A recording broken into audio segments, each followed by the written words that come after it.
Welcome to Ong's Academy of Calculus. In today's lesson, we will be analyzing a concept called U-sub.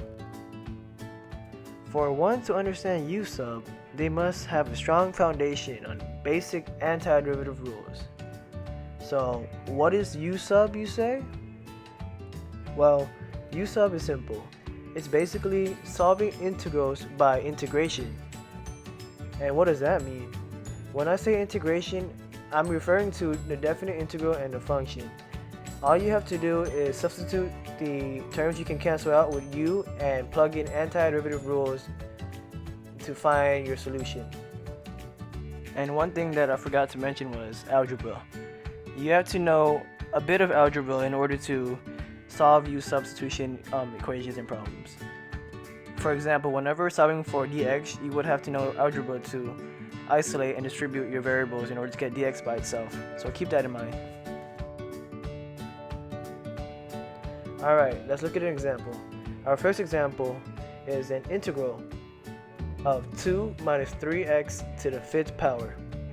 The first thing you would do is designate your u to the contents within the parentheses. Therefore, u is equal to 2 minus 3x.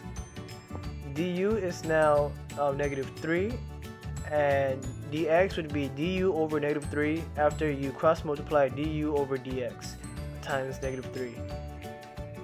You would now have an integral of u to the 5th power times du divided by negative 3.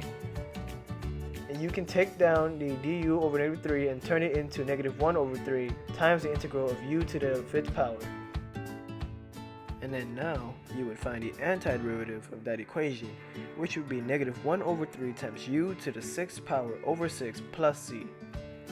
After that, you would combine your fractions, which would be negative 1 over 18 times u to the 6th power plus c.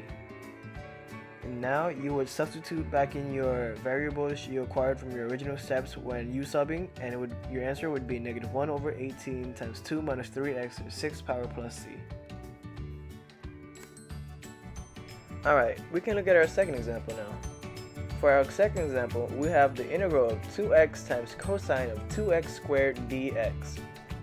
The first thing you would do is to designate your u to the numbers and variables within the parentheses. So u would be equal to 2x squared. Now you would find the derivative of that, which would be du is equal to 4x. Then you would have to find dx after. So dx would involve cross-multiplying du over dx with 4x, giving you du over 4x. Then you would plug in du over 4x within your equation, giving you the integral of 2x times cosine of u times du over 4x. And by looking at it, 2x and 4x are like terms, so you can cancel them out. So you can cross out the 2x and make the 4x 2, giving you 1 over 2 times the integral of cosine of u du. Now you would apply antiderivative rules and change cosine to sine, giving you 1 over 2 sine of u plus c. After that, you would plug back in the variables that you u-subbed earlier into u, and you would have 1 over 2 sine of 2x squared plus c. And after checking everything, that would be your answer. Let's do one more. Alright, for our third example, we have the integral of 2x minus 3 to the 8th power of dx. First, we designate our u and make u equal to 2x minus 3.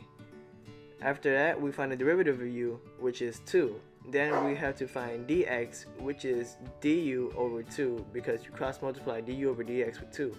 Now you plug in du over 2 within your equation, giving you the integral of u to the 8th power times du over 2. And you can take out 1 over 2, making it 1 over 2 times the integral of u to the 8th power times du. After that, you would find the antiderivative, giving you 1 over 2 times the integral of u to the 9th power over 9 plus c. Then you can combine the fractions, giving you 1 over 18 u to the 9th power plus c. And all you have to do is sub back in the variables you took out earlier, and that would give you 1 over 18 times 2x minus 3 to the 9th power plus c. And that would be your answer, so let's box it right here. And now let's end the video with a brief steps for U-substitution. First, you have to designate your u to the numbers and variables within the parentheses of any integral or any terms that you may cancel out in the future to find your solution. Second, you would find the derivative of u and du dx. Third, you would solve for dx.